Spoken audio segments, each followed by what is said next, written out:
Good evening and welcome everyone to this session on Indian economy in which we would be covering the remaining instruments of money market. Yesterday we saw call or notice or term money market, repurchase agreement, repo and reverse repo market, bills, treasury bills and commercial bills, right? The difference between the treasury bills and commercial bills was also covered.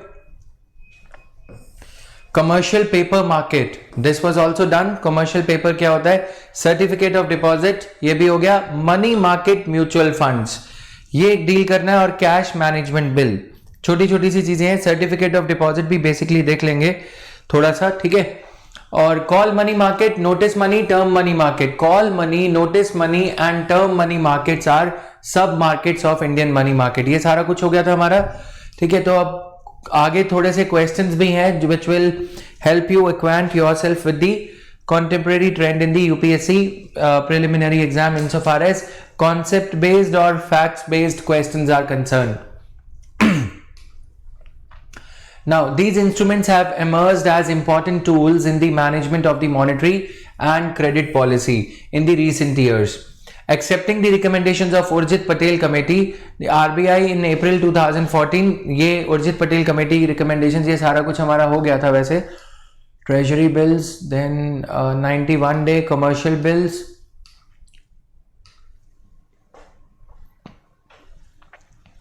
Commercial paper refers to a short-term unsecured money market instrument.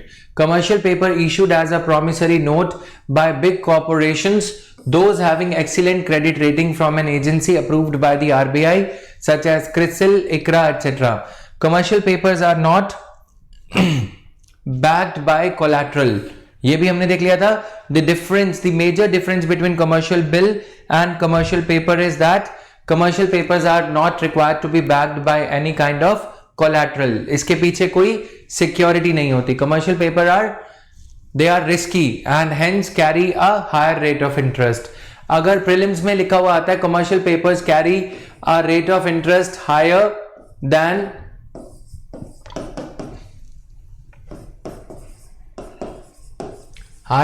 commercial bills, answer is yes. ठीक है.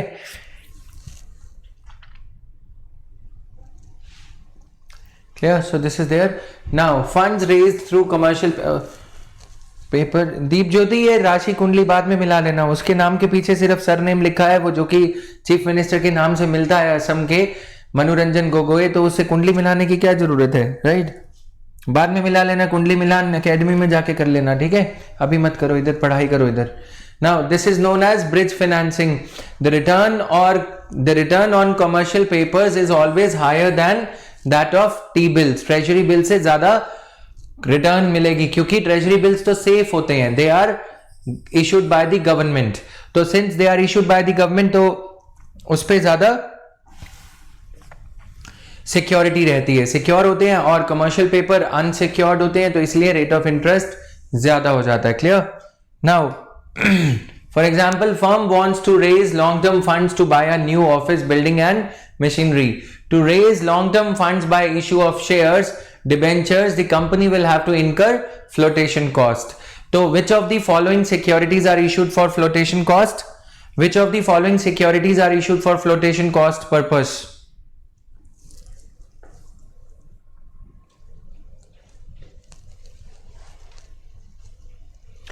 Goodwill will not play a role in commercial bill. कह सकते हो goodwill generally plays. Nobody, हाँ ठीक है, पूछते नहीं है, पूछ सकते हैं but ऐसा question. Which of the following factors would a company consider while purchasing the commercial bills of an average rated company? ठीक है. Which of the following factors would a company consider while purchasing the commercial bills by an average rated company? By a company whose rating is average as per any rating agency. तो goodwill will be one of the factors. ठीक है. तो ऐसे questions पूछे जा सकते हैं. Goodwill होता है कि जो उन्होंने एक नेम बिल्ड किया है over a period of time. The firm can meet this cost by issue of commercial papers. Fixed maturity for commercial papers is 1 to 270 days. The purposes with which they are issued are for financing of inventories. Stock, inventory होता है कि अभी कच्चा माल खरीदना है तो working capital के लिए बेसिकली मनी मार्केट जाते हैं। फिनेंसिंग ऑफ इन्वेंट्रीज होता है कि जैसे मेरे गोडाउन में ये माल पड़ा रहना चाहिए, ठीक है, ऑर्डर्स आएंगे तो मेरे को एकदम से माल लेने कहीं और किसी और स्टॉकिस्ट के पास में ऑर्डर प्लेस नहीं करना पड़ेगा, मेरे गोडाउन से ही माल चला जाएगा। अब इसमें depending upon the nature of the business हो सकता है कि किसी बिजनेस में जैसे कैपिटल इन्वेस्टमेंट बहुत ज्यादा होता है, जैसे कि कार्स, ऑटोमोबाइल्स, ठीक है, वो ऑटोमोबाइल रखेंगे थोड़ी ना, उसमें 15 लाख 50 लाख की गाड़ी है, 20 लाख की कार है, तो वो रखेंगे नहीं। लेकिन कुछ छोटे बिजनेस में पार्ले जी एटसेट्रा ये सब रखना पड़ता है, तो उसमें कैपिटल ब्लॉक होता है। वो कैपिटल जो काम काज को चलाने के लिए यूज होता है, working capital, to raise the working capital, क्या करना पड़ता है फर्म को? फर्म कहां जाएगी? मनी मार्केट में जाएगी।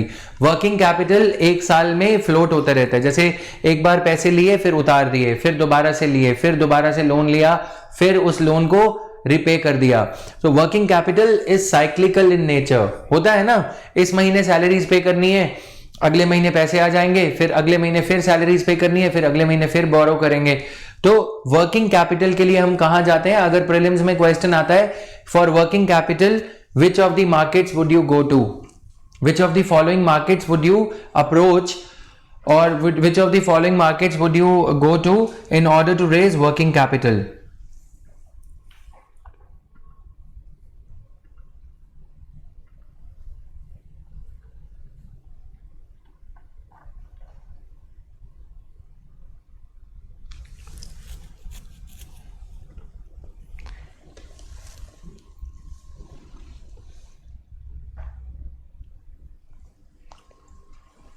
ठीक है, कौन सी market? Money market, because working capital requirement cyclical होती है नेचर में। ये हो सकता है कि एक बिजनेस को वर्किंग कैपिटल के लिए 1 करोड़ रुपए चाहिए हो, लेकिन वो 1 करोड़ साइक्लिकली कभी उतारे जाते हैं, कभी बोरो करे जाते हैं, ठीक है।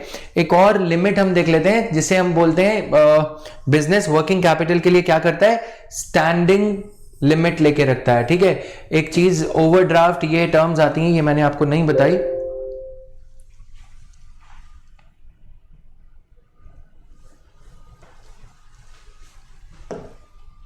बिजनेस हाउसेस, बड़ी बड़ी कंपनीज क्या करती हैं, या इवन एमएसएमईज भी क्या करती हैं? ओडी लेती हैं, ओवरड्राफ्ट फैसिलिटी, ठीक है। ओवरड्राफ्ट फैसिलिटी होती है अगर किसी बैंक का एवरेज फ्लो ऑफ फंड्स है लास्ट 1 ईयर का 25 to 50 लाख रुपीस। अब उस फर्म ने एक चेक इशू किया, कितने का? 5 लाख रुपए का, ठीक है। 5 लाख रुपीस उस चेक पे लिख दिया और साइन कर दिए, लेकिन उस फर्म के अकाउंट में उस टाइम पे जब वो चेक प्रेजेंट हुआ बैंक में, उस फर्म के अकाउंट में उस टाइम पे 3.5 लाख रुपए पड़े हैं, ठीक है, 3.5 लाख रुपीस। अब बैंक क्या करेगा? बैंक फोन करेगा कि आपके अकाउंट में ये चेक आया है, ये चेक बाउंस हो जाना चाहिए क्योंकि sufficient funds are not available. But business जो कॉर्पोरेट अकाउंट्स होते हैं, जो करंट अकाउंट्स होते हैं हमारे, उन करंट अकाउंट्स पे ये चीज ओवरड्राफ्ट फैसिलिटी मैं लेके रखूंगा, यानी कि मैं अपना 5 लाख 10 लाख लोन लेके रखूं क्योंकि मुझे जरूरत पड़ेगी तो मैं यूज करूंगा, फिर तो मुझे इंटरेस्ट रेट पे करना पड़ेगा।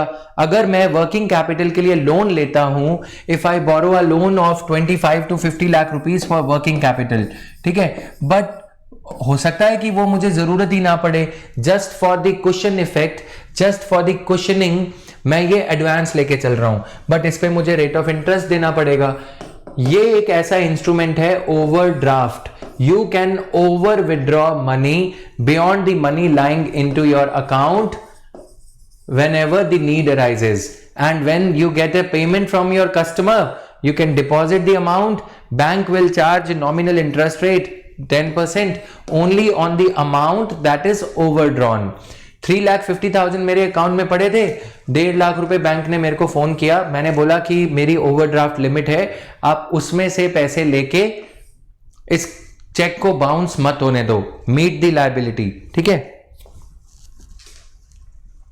ओके, करंट अकाउंट के केस में मैंने बता दिया था, ये हो गया overdraft. Did I explain this thing? What do we call the standing limit? Standing limit थोड़ी सी ज्यादा हो जाती है, ठीक है। वैसे पूछते नहीं है बट कुछ पता नहीं लगता. Standing limit is when you are having a standing limit of, जैसे 50 lakhs का अगर किसी की इनकम टैक्स रिटर्न किसी कंपनी की या किसी MSME micro small medium enterprises की 5 करोड़ है, तो उनको स्टैंडिंग लिमिट बन जाएगी 1 से 1.5 करोड़ रुपया. यानी कि वो कभी भी 1 to 1.5 करोड़ रुपीज या 75 लाख 80 लाख रुपीज बैंक से बिना कोई पेपर वर्क किए, पेपर वर्क एडवांस में रहता है, बिना कोई पेपर वर्क किए बोरो कर सकते हैं. Difference between standing limit and overdraft is for a lower amount. Standing limit is a loan which is sanctioned in advance on the basis of credit history of the company. ठीक है, अब कभी company को जरूरत पड़ेगा तो company इतना पैसा बोरो कर लेगी. क्लियर? छोटी छोटी सी चीजें. Then certificate of deposit. Just give me 1 minute, guys.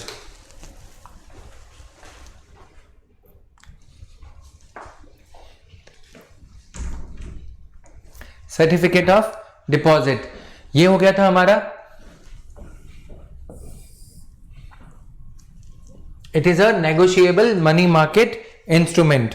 Clear है? ये सबको इंटरेस्टिंग से है थोड़ा अगर देखोगे. प्रॉमिसरी नोट क्या होता है? प्रॉमिसरी नोट भी एक इंस्ट्रूमेंट है.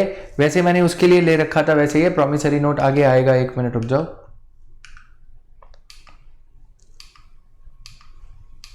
इसको आगे देखते हैं. ठीक है, ये सर्टिफिकेट ऑफ डिपॉजिट का स्पेसिमेन एक वैसे एग्जाम्पल के लिए. ठीक है, this is to certify that Miss Suzy Williams of Netherlands has deposited with the Trans Global Security Company $3.5 million.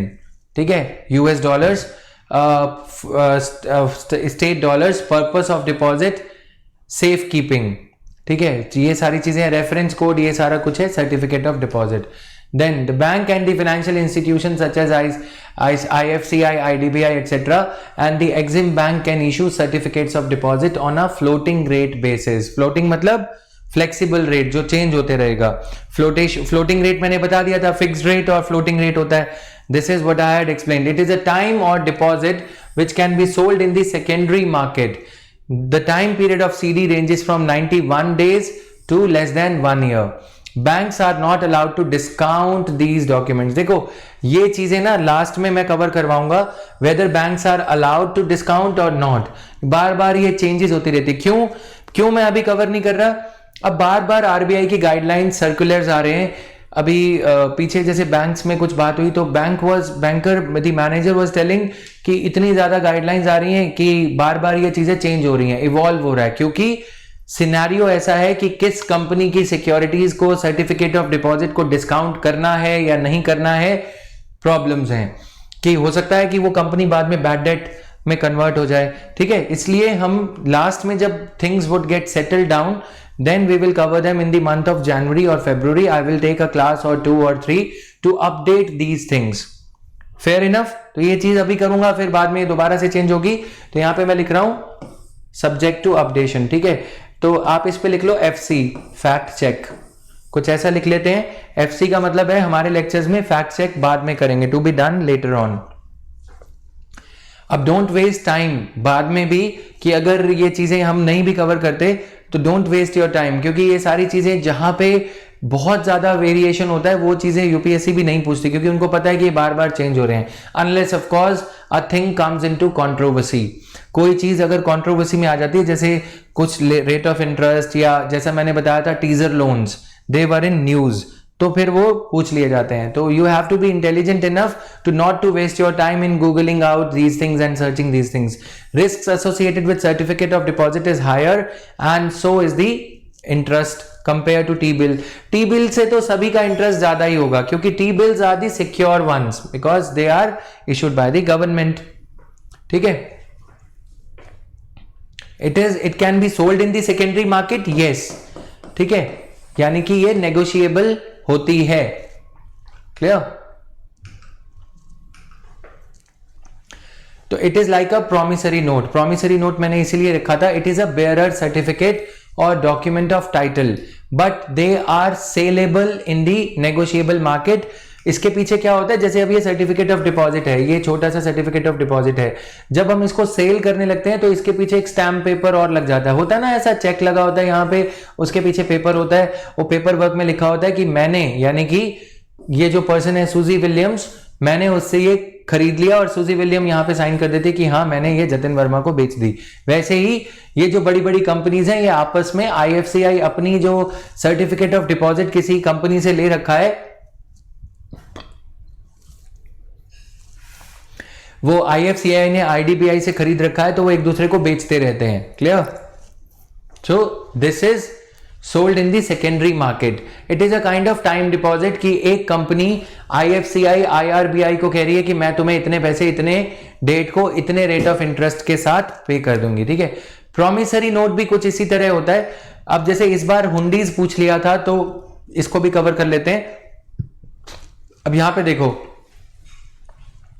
this promissory note was issued at this and this date place, this certifies that this person has borrowed this much amount, और इतनी date को ये amount pay करना होगा। Payment will be made in the monthly instalments of 500 rupees per month on 7th day of consecutive month until the obligation. Promissory note पे ये एक वे से क्या है कि दो पर्सन्स आपस में डील कर रहे हैं, कच्चा बिल है एक तरह से, कच्चा या ये कहें कि ये इनफॉर्मल मार्केट का, एक इनफॉर्मल मनी मार्केट का एक इंस्ट्रूमेंट है। ठीक है, ये भी कहा जा सकता है। लेकिन फिर क्या हुआ, हुंडीज को रिप्लेस करने के लिए प्रॉमिसरी नोट मार्केट को इवॉल्व किया गया ग्रेजुअली, और फिर इनमें क्या किया गया, बिल्स ऑफ एक्सचेंज एक्ट 1964 के थ्रू इसको रेगुलेट करना शुरू कर दिया। बिल्स ऑफ एक्सचेंज में प्रॉमिसरी नोट, वही कच्चा बिल, जो पिंक कलर के पेपर्स आप देखते हो, जो राशन कार्ड की राशन शॉप पे आप देखते हो कि एक्सचेंज हो रहे हैं, वो सारे कच्चे बिल के काम ये हैं। ठीक है, तो ये क्या है कि उधारी पे माल खरीदा जा रहा है या कुछ ऐसा,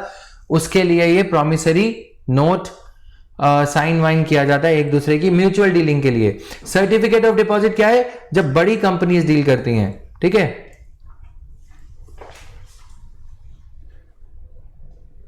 क्लियर?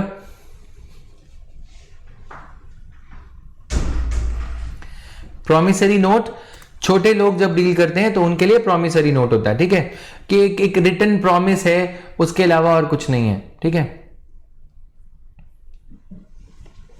अब उसको रेगुलेट करना शुरू कर दिया, क्योंकि हुंडीज रेगुलेट नहीं होती थी, तो इसको प्रॉमिसरी नोट को रेगुलेट करने शुरू हो गया। अब अगर हम कहें कि हुंडी का जो फॉर्मल वर्जन है वो प्रॉमिसरी नोट बन जाता है। पहले लोग जब आपस में डील करते थे तो कच्चा बिल साइन कर लिया।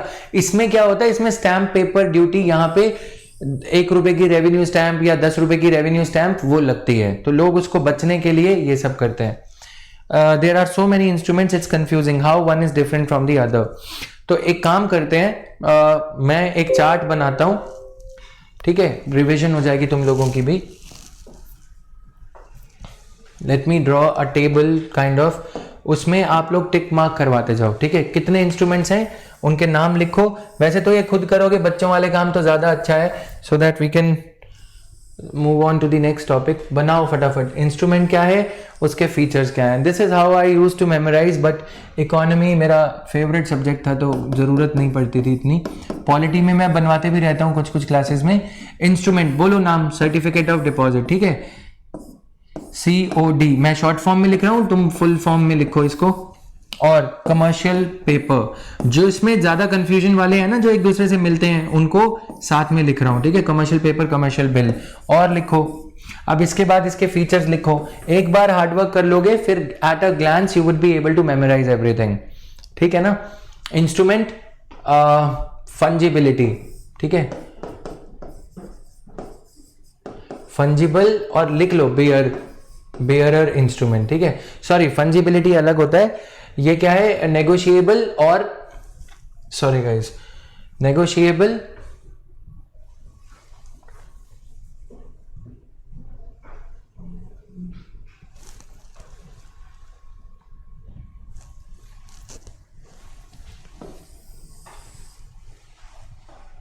नेगोशिएबल और बेयरर। ठीक है, अब इसको ना आप पूरा लिखोगे ताकि याद भी रहे एग्जाम में। नेगोशिएबल है या बेयरर है सर्टिफिकेट ऑफ डिपॉजिट? नेगोशिएबल है। ठीक है, वैसे इसको हम बेयरर लिखें तो ज्यादा अच्छा होगा। ट्रेडेबिलिटी, यहां पे ट्रेडेबिलिटी लिख लेते हैं, can be tradable in the secondary market. ये एक रेयर इंस्ट्रूमेंट है जिसके केस में बेयरर इंस्ट्रूमेंट है, यानी कि इस पे नाम लिखा जाता है कि किस पर्सन ने खरीदा, ठीक है, फिर भी इसे सेकेंडरी मार्केट में ट्रेड किया जाता है। ट्रेडेबिलिटी, ABILITY,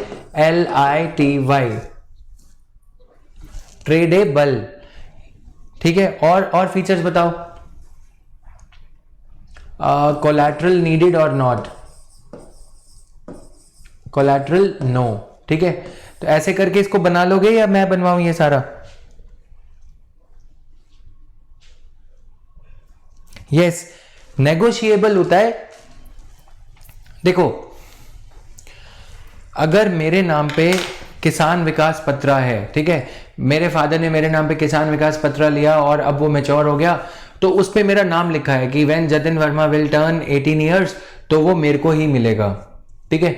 उसके पैसे अगर वो कोई चुरा के ले जाता है तो भी वो मेरा ही नाम लिखा है। जब मैं पोस्ट ऑफिस में जाऊंगा तो पोस्ट ऑफिस मेरे को ये बोलेगा दिस इज अ, कोई और चोर उसको लेके पोस्ट ऑफिस में जाएगा तो पोस्ट ऑफिस ये पूछेगा जतिन वर्मा कहाँ है, आधार कार्ड दिखाओ, यानी कि वो मेरे नाम पे इशूड है, ठीक है।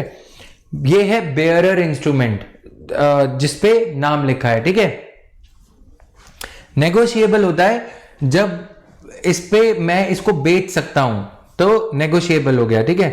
तो ये डिफरेंस है बेसिकली, यानी कि जब नाम नहीं लिखा तो वो इंस्ट्रूमेंट क्या हो जाएगा? नेगोशिएबल इंस्ट्रूमेंट हो जाएगा।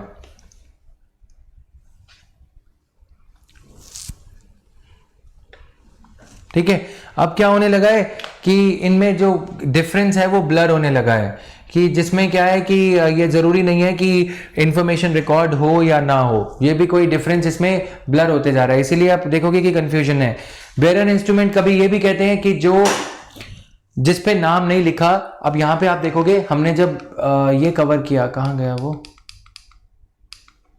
Certificate of deposit, it is a negotiable money market instrument, secondary market में हो सकता है। Bearer certificate or document of title, दोनों में सिमिलैरिटी, बहुत सारे इंस्ट्रूमेंट्स ऐसे हो गए हैं। कुछ लोग बेयरर के बारे में ये कहते हैं कि जिसके हाथ लग गया उसका, the one who bears the document. कल मैंने भी यही बताया था, इसलिए कंफ्यूजन भी हुई, रात में मैंने इसे चेक किया। नेगोशिएबल होता है कि क्या वो इंस्ट्रूमेंट एक पर्सन दूसरे पर्सन को बेच सकता है। अब अगर तो वो डॉक्यूमेंट ऑफ टाइटल होगा तब तो नहीं बेच सकता, है ना, यानी कि जिसका नाम लिखा है उसी का ही है वो। लेकिन अब उसके पीछे भी जैसा मैंने बताया कि यहां पे एक सर्टिफिकेट लग जाएगा, स्टैम्प पेपर एक और लग जाएगा व्हाइट पेपर पे, दोनों ने आपस में म्यूचुअली डील साइन कर ली कि इस पर्सन ने ये मेरे को बेच दिया है, ठीक है। यहां पे हमने लिखा था ना अभी कि सुजी विलियम्स ने ये मेरे को बेच दिया। तो बेयरर इंस्ट्रूमेंट का बेसिक मतलब ये होता है the one who bears, but bearer instrument का दूसरा मतलब ये भी होता है कि जिसका नाम लिखा है। प्राइमा फेसाई देखे तो बेयरर वही हुआ जिसके हाथ लगा, बट ये कोई पूछेगा भी नहीं, बट क्लैरिटी के लिए मैंने बता दिया। तो इसका मतलब सिंपल ये है, the holder of the instrument is presumed to be the owner of that instrument. अब अगर मेरा नाम लिखा है तो वो ऑनर नहीं हो सकता, इसलिए डॉक्यूमेंट ऑफ टाइटल पार्ट आ जाता है, ठीक है। यस, 500 रुपए का नोट जिसके हाथ लग गया उसका है, उसका उसके ऊपर ये नहीं लिखा जा सकता कि ये प्रतीक वर्मा का है, ठीक है, या किसी आदित्य का है, या अर्शिका का है, या शालू का, या संजीव का, ठीक है। तो ये चीज है। अब इसको बना लोगे, अगर ये एक बार बना लोगे, एफर्ट लगेगा, थोड़ा सा केयरफुली बनाना। मैं ये बता देता हूं किन किन पैरामीटर्स पे, कोलैटरल, नेगोशिएबिलिटी, रेट ऑफ इंटरेस्ट, ठीक है, और कोलैटरल, मेन तो यही है तीन, और तो कोई है नहीं। और अगर हम पढ़ें तो और क्या डिफरेंस हो सकता है इनके बीच में। अच्छा, एक और बना लेते हैं, यूज, यूटिलिटी। यूटिलिटी क्या है? ब्रिज फाइनेंस है, कमर्शियल पेपर की यूटिलिटी ब्रिज फाइनेंस है, या फिर सटीकता से अगर और स्पेसिफाई करके देखें तो फ्लोटेशन कॉस्ट के लिए इसको यूज किया जाता है, popularly used for flotation cost. ये लिख लेना, ठीक है, किसकी यूटिलिटी के लिए क्या यूज किया जाता है, ठीक है। Rate of interest, treasury bills किस लिए यूज करे जाते हैं, कौन इशू करता है। हाँ, एक और मेजर कॉन्टूर ये हो जाएगा, which company can issue this, ठीक है।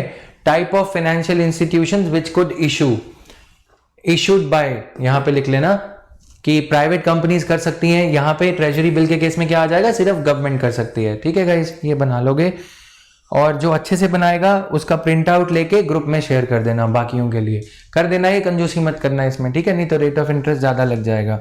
नाउ अब आगे चलो, प्रॉमिसरी नोट हो गया, बैंक्स एंड फाइनेंशियल इंस्टीट्यूशन ये भी हो गया सारा कुछ। मनी मार्केट म्यूचुअल फंड्स क्या करते हैं, जो म्यूचुअल फंड छोटी अवधि का होता है, छोटे टेन्योर का, और वो म्यूचुअल फंड सिर्फ मनी मार्केट इंस्ट्रूमेंट्स में ही पैसा लगाते हैं। कुछ म्यूचुअल फंड्स के पास शॉर्ट टर्म के लिए ही पैसा होता है, वो 1 साल के लिए आपसे पैसा लेंगे, 1 साल के बाद वो मैच्योर हो जाएंगे, और वो सिर्फ मनी मार्केट इंस्ट्रूमेंट्स में ही पैसा लगाते हैं। ठीक है, आरबीआई ने इन्हें 90, ये काम का नहीं है, ठीक है, investment opportunity to individuals, they are brought under the regulation of SEBI. Money market mutual funds are regulated by SEBI, point to be noted for prelims. Open ended mutual fund है। ओपन एंडेड का मतलब क्या हुआ, जब मन करे जाओ ले लो, ठीक है। क्लोज्ड एंडेड होता है, एक क्लोजिंग डेट होती है कि इस डेट के बाद नहीं खरीद सकते। Open ended mutual fund which invest in short term debt securities. Money market mutual fund is a mutual fund which solely invests in money market instruments alone। इसके अलावा, ठीक है, और कोई शेयर नहीं करेगा। इसका ये जो चार्ट जो बनाओगे ये सिर्फ प्रतीक शेयर करेगा, ठीक है, only and only Prateek will share this. कोई और शेयर करेगा तो फिर उसे ग्रुप से बैन कर दिया जाएगा। अब करो प्रतीक इसको शेयर, ठीक है, वरना पाप लगेगा। Right, very nice. Rates, terms and amounts very from institution, ये सारा कुछ पढ़ लेना एक बार अच्छे से। फैक्चुअल में थोड़ा सा उसको अच्छे से टेबल का आप जो बनाओगे उसको इनकॉर्पोरेट करके फिर गलतियां निकालेंगे, अच्छे से बनाना नहीं तो। Risk associated with the certificate of deposit is higher and so is the return compare to T bills, right. It is a time or deposit which can be sold. ये सारा कुछ देख लोगे एक बार, सारा कुछ अच्छे से। हाँ, money market mutual funds invest money in specifically high quality, यानी कि AAA रेटेड और BB plus rated and very short maturity based money market instruments.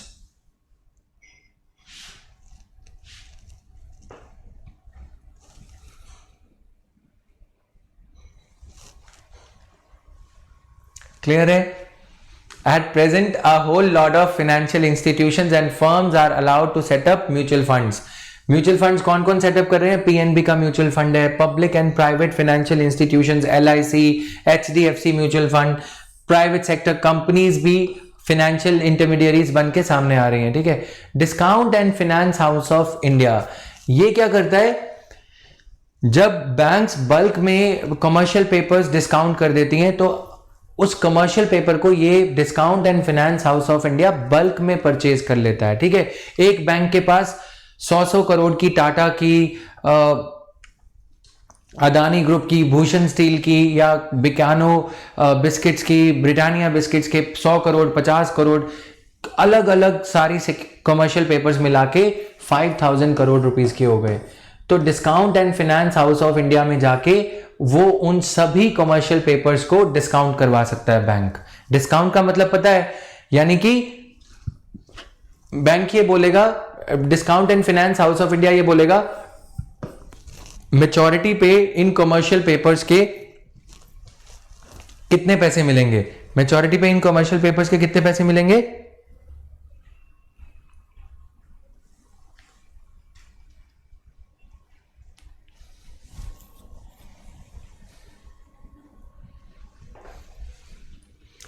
ठीक है। तो discount and finance house of India बोलेगा बैंक ने 4750 करोड़ रुपीस में ये खरीदे हैं, जब ये मैच्योर होंगे तो 5000 करोड़ बैंक को मिल जाएंगे, अगर कोई इसमें से विजय माल्या ना निकला तो, अगर कोई इसमें से बैड डेटर नहीं निकला तो, ठीक है। तो discount and finance house of India बोलेगा ठीक है, हम आपको इसके 4650 करोड़ रुपीस देते हैं। बैंक को इमीडिएटली 5000 करोड़ रुपीस चाहिए, क्योंकि बैंक के पास एक बहुत अच्छा कस्टमर आया है जो कि 9 या 11% रेट ऑफ इंटरेस्ट देगा, तो बैंक इनको डिस्काउंट करवा लेगा। Discount and finance house of India इसको बल्क में डिस्काउंट करने का काम करता है, ठीक है।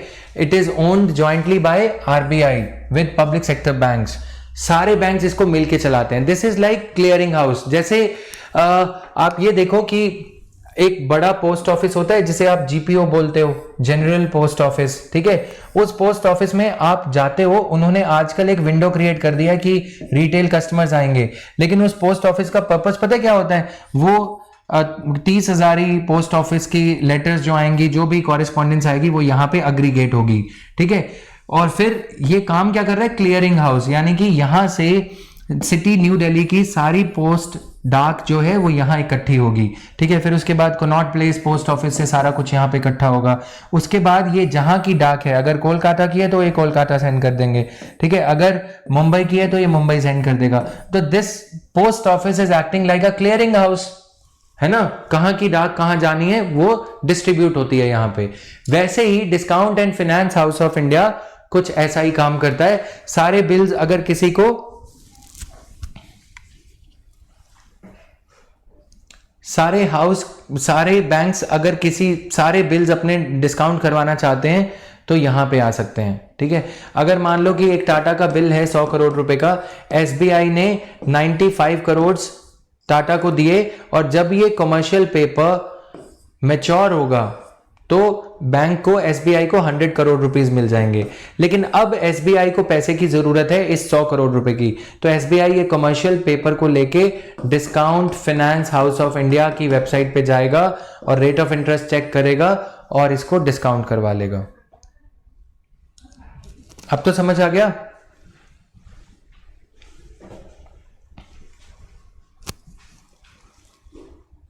Sohani and Arshika and others.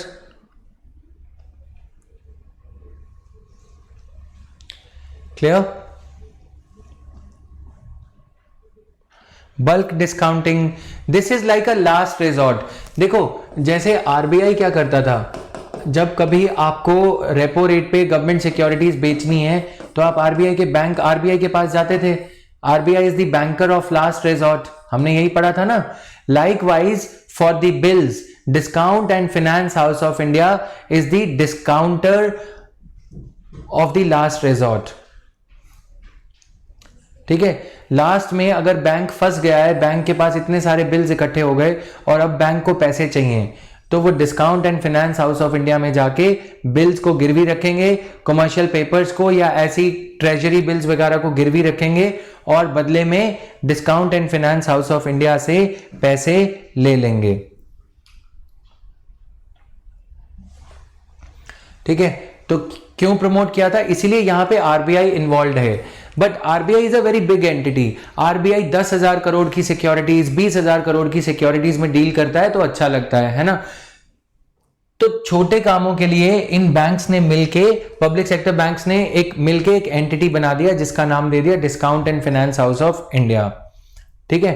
तो establishment was an outcome of long drawn need of the following two types to bring an equilibrium of liquidity in the Indian banking system. Liquidity मतलब जब liquidity का crunch हो रहा है, cash नहीं है क्योंकि सारा पैसा कंपनीज को दे दिया, बिल्स डिस्काउंट करा दिए, सर्टिफिकेट ऑफ डिपॉजिट एक्सेट्रा, इसीलिए discount and finance house of India liquidity inject करेगा।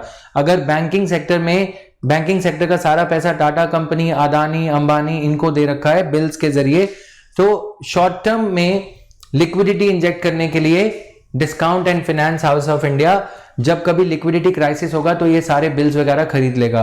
जब शॉर्ट टर्म मनी मार्केट में लिक्विडिटी ज्यादा हो रही है तो बैंक्स को मना कर देगा कि हम अब बिल्स डिस्काउंट करके आपको पैसा नहीं देंगे। Yes Prateek, to impart, short term में बोल रहा हूं, शॉर्ट टर्म में काम करता है discount and finance house of India, to impart liquidity to the instruments of money market prevalent in the economy. Money market ultimately सारी जो फाइनेंशियल वर्ल्ड है, एलआईसी वगैरह, ये सब पैसे तो अल्टीमेटली बैंकिंग सेक्टर तो इन्वॉल्व होगा ही। इंडियन बैंकिंग सेक्टर, कभी कभी बैंक्स क्या करते हैं, शॉर्ट टर्म में अग्रेसिव डिसीजंस ले बैठते हैं। मंथली टारगेट्स दे दिए अपने डिफरेंट, मैं अगर एसबीआई का जनरल मैनेजर, चीफ मैनेजर हूं, सीएमडी हूं, तो मैंने टारगेट्स तो दे दिए, लेकिन हर बैंक ब्रांच ने, मैंने सोचा कि पिछले महीने इन्होंने टारगेट नहीं अचीव किया था, इस बार भी ये नहीं करेंगे, तो मैंने इनको ओवर एम्बिशियस टारगेट दे दिया और उस महीने उन्होंने लैंडिंग करके commercial deposit, certificate of deposit, commercial bills और ये सब पे पैसा दे दिया। अब जब दे दिया तो उधर से कस्टमर विड्रॉ करने आ गया, तो मैं कहां जाऊंगा? तो मैं discount and finance house of India के पास जाऊंगा, ये बोलूंगा ये लो मेरा बिल्स का इतना बड़ा हीप ऑफ पेपर्स, ये रहा मेरा पोथा और अब इसको आप संभालो और मुझे पैसे दे दो। तो discount and finance house of India ये देखेगा कि क्या मार्केट में लिक्विडिटी सफिशिएंट है, अगर नहीं है तो सस्ते रेट ऑफ इंटरेस्ट पे डिस्काउंट कर देगा, अगर है तो महंगे रेट ऑफ इंटरेस्ट पे, अगर बहुत ज्यादा है तो रिफ्यूज भी कर सकता है। Clear? RBI transferred its total holding of Discount and Finance House of India to State Bank of India arm SBI Gilts Limited. Gilts Limited itself tells you the name. ठीक है, अब RBI की कोई हिस्सेदारी इसमें नहीं है. Alright, then its new name is SBI Discount Finance House of India. It functions as the biggest primary dealer in the economy and functions on commercial basis. Fees लेता है, डिस्काउंट फी लेता है ये. बिल को डिस्काउंट करने की फी को क्या कहते हैं? डिस्काउंट फी. लिख लेना. It deals in all kinds of instruments in the money market without any upper ceiling. All kinds of instruments in the money market ध्यान रखना है, विदाउट एनी अपर सीलिंग. कोई अपर सीलिंग नहीं है कि इतने ही खरीदेंगे. To way lender and borrower. जब लिक्विडिटी ज्यादा हुई तो बोरो कर लिए, जब लिक्विडिटी कम हुई तो बैंक्स को बोला कि चलो डिस्काउंट कराना है, 4750 करोड़ के बिल्स लाए हो, दे दो इधर, मैं तुम्हें 4700 करोड़ या 4725 करोड़ दे देता हूं. टू वे लेंडर है, लेंड भी करता है discount and finance house of India और बोरो भी करता है. Clear? It's objective is to provide needful liquidity. Objective ये नहीं है पैसा कमाना. However it operates on a commercial basis, it is not operating on a charitable basis. Not necessarily. Harshika, her question is discount and finance house of India का rate of interest will always be less than bills. Not necessarily. ठीक है, पार भी हो सकता है, कम नहीं होगा, at पार भी हो सकता है. और less क्यों होगा? ज्यादा होगा ना, हमेशा ज्यादा होगा. in order for it to make commercial sense out of its decisions.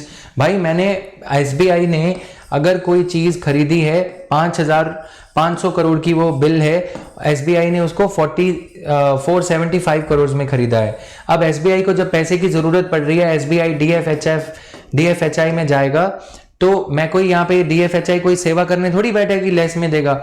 यहाँ पे 470 करोड़ तो मिनिमम वो चार्ज करेगा ना, ताकि उसको फायदा हो 30 करोड़ का. क्योंकि SBI is in a trap now. SBI क्यों जाएगा? क्योंकि SBI को या तो बेहतरीन रिटर्न मिल रही होगी, है ना, 465 वाला कोई कस्टमर मिल रहा होगा जो 500 करोड़ देगा 465 करोड़ बोरो करने के बदले में, या SBI के डिपॉजिटर्स SBI के दरवाजे पे खड़े हैं, पैसा मांग रहे हैं, जो हमारे आपके मेरे जैसे जिन्होंने अपना पैसा बैंक में डिपॉजिट करा था. बैंक को लॉस होगा क्योंकि बैंक ने गलत डिसीजन लिया होगा. तभी एग्रेसिव लेंडिंग जो बैंक कर बैठते हैं वही तो जाएंगे discount and finance house of India, जो एग्रेसिव लेंडिंग कर देते हैं. ठीक है, it deals in T bills, commercial bills, CDs, CPs, call money market and government securities. ठीक है. Cash management bill. आज मेरे पास कैश नहीं है, ठीक है, और मेरे को कैश को मैनेज करने के लिए एक बिल इशू करना है. देखो दो चीजें होती हैं, फंड्स और कैश. कुछ कंपनीज क्या करती हैं, उनका फंड फ्लो बहुत अच्छा होता है. फंड फ्लो होता है, पैसा आएगा, एंट्री अक्रू हो रहा है, मनी इज गेटिंग अक्रूड. 3 महीने का रेंट नहीं आया, ठीक है, 10 महीने के पैसे नहीं आए, जो बोरोवर्स हैं वो पैसा नहीं दे रहे. अब ऐसे केस में कैश की रेलेवेंस होती है. मेरे को आज का खर्चा चलाना है, मेरे पास आज पैसे होने चाहिए. ठीक है, करोड़ों की संपत्ति होगी किसी के पास में, wealth is enough, so much of wealth is there, but do I have cash to pay the rent of my premises? Do I have the cash to pay my credit card? कभी कभी businesses funds flow को देखते हुए operations चलाते हैं, लेकिन cash flow को नहीं देखते कि कैश कितना है. ठीक है, उस वजह से प्रॉब्लम हो जाती है. तो इसीलिए कैश को मैनेज करने के लिए जब मेरे को पैसे चाहिए, एक बैंक को पैसे चाहिए, डिपॉजिटर्स को हर महीने SBI के डिपॉजिटर्स मान लो 10,000 करोड़ विड्रॉ करते हैं, लेकिन SBI को ये दिख रहा है कि एसबीआई के पास सिर्फ 5,000 करोड़ होंगे। तो एसबीआई एक महीने, अगले महीने नवंबर में एसबीआई के पास 20 करोड़ आ जाएंगे, ठीक है, लेकिन इस महीने नहीं है। तो इस महीने एसबीआई क्या करेगा, कैश को मैनेज करने के लिए एक बिल इशू करेगा, ठीक है, कि मेरे को एक महीने के लिए 5,000 करोड़ दे दो। किसको इशू करेगा, पीएनबी को, एलआईसी को, म्यूचुअल फंड कंपनी को, जिनके पास इस महीने पैसे हैं। तो दे आर नॉन स्टैंडर्ड। हो सकता है मुझे एसबीआई को सिर्फ 25 दिन के लिए पैसे चाहिए हो, तो 25 दिन का कैश मैनेजमेंट बिल, ठीक है। बेसिकली ये सिर्फ ज्यादातर जो है गवर्नमेंट इशू करती है, गवर्नमेंट की कैश में मिसमैच हो जाता है। गवर्नमेंट के पास में अप्रैल में पैसे आएंगे, दिसंबर जनवरी में पैसे कम हो जाते हैं, फरवरी में पैसे कम हो जाते हैं, तो गवर्नमेंट कभी कभी आरबीआई से पैसे बोरो कर लेती है कैश मैनेजमेंट बिल को इशू करके, ठीक है। बट ये जरूरी नहीं कि सिर्फ गवर्नमेंट ही इन्हें इशू करे। Clear? CMBs have the generic character of treasury bills issued at discount to face value। होगा ये बिल इशू करा जाएगा 95 करोड़ का, लेकिन जब ये मैच्योर होगा तो 100 करोड़ मिल जाएंगे। 5 करोड़ क्या हो गया, डिस्काउंट फी, या in other words these are interest charges। done everyone? functions of money market ये खुद पढ़ोगे, अगर नहीं समझ में आएंगे तो मेरे से कल पूछोगे, ठीक है। आज के लिए क्लास थोड़ी जल्दी एंड कर रहा हूं गाइस। स्कैटर्ड है इंडिया की मार्केट, इंडिया में बॉन्ड मार्केट अच्छे से नहीं डेवलप हुआ है, इसको भी डिस्कस करेंगे। Why do you think that bond market has not developed in India? लिख लो इस क्वेश्चन को। ओनली गवर्नमेंट, जो बॉन्ड मार्केट है, सिक्योरिटीज मार्केट है जो, तो वो ओनली गवर्नमेंट बॉन्ड्स मार्केट है। गवर्नमेंट की बॉन्ड्स पे तो हम लोग विश्वास करते हैं, टाटा, सहारा, प्राइवेट कंपनीज बॉन्ड से पैसा बोरो नहीं करती, ठीक है। इसको खुद पढ़ोगे।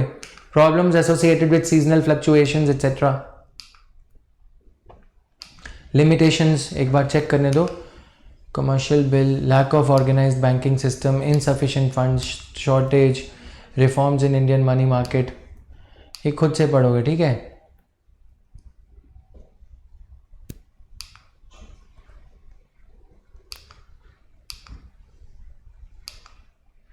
This is, I think we have covered it all, कुछ रह नहीं गया। Still I will do a cross checking once, ठीक है। फटाफट से एक बार कल मैं चेक करके, I will be opening only those slide numbers which we haven't yet covered। इसके PYQs लास्ट में दे रखे हैं शायद, बहुत सारे PYQs हैं इसके, और maybe they are in the other PPT, but बहुत सारे PYQs इसके हैं, ठीक है।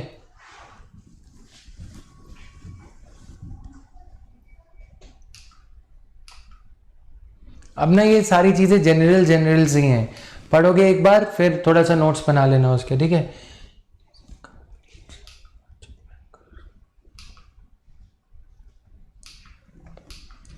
I think we have covered all this, right. Cash flow, Priyanka, कभी कभी क्या होता है कि कैश फ्लो, मैंने किसी से पैसे लेने हैं तो मैंने अपने अकाउंट में, फंड्स अकाउंट में एंट्री कर दी कि यहाँ पे इनकम एक्सपेंडिचर, मेरे को 1 लाख रुपए आने हैं, ठीक है। अब वो आए नहीं है अभी, मान लो कि मेरे को 3 महीने की सैलरी नहीं मिली फन अकेडमी से, ठीक है, तो अब वो पैसे आए नहीं है। अब फंड्स फ्लो में तो मैंने एंट्री कर दी, यहाँ पे तो पिक्चर बहुत अच्छी दिख रही है, एक्सपेंडिचर और इनकम टैली हो रहे हैं, लेकिन कैश में, कैश फ्लो में क्या है, कैश फ्लो में एक्सपेंडिचर, इनकम, एक्सपेंडिचर दिखा रहे हैं, एक्सपेंडिचर तो है 10 लाख रुपए, ठीक है, इनकम अभी आई नहीं है, ये दोनों में डिफरेंस हो जाता है, ठीक है। This is on actual basis. Cash flow statement होती है तो वो एक्चुअल बेसिस पे काम करती है। फंड फ्लो स्टेटमेंट जो होती है वो प्रिजम्पशन बेसिस पे काम करती है कि ये पैसे आएंगे, आएंगे कि नहीं आएंगे, उसमें बैंक्स को प्रॉब्लम हो जाती है। विजय माल्या के पैसे आएंगे, कब आएंगे राम जाने, लेकिन बैंक के कैश फ्लो तो रहेगा ना, एक्सपेंडिचर, डिपॉजिटर्स अपना पैसा विड्रॉ करेंगे तो उनको तो पैसा देना ही देना है। Got it? Nitesh, I will add you, I will get you added. 1-2 students और भी हैं जिनकी रिक्वेस्ट आ रही थी।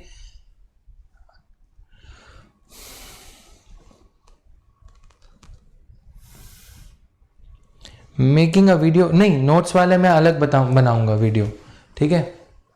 नोट्स वाली क्लास अलग रहेगी, 2-3 क्लासेस में उसमें डेडी।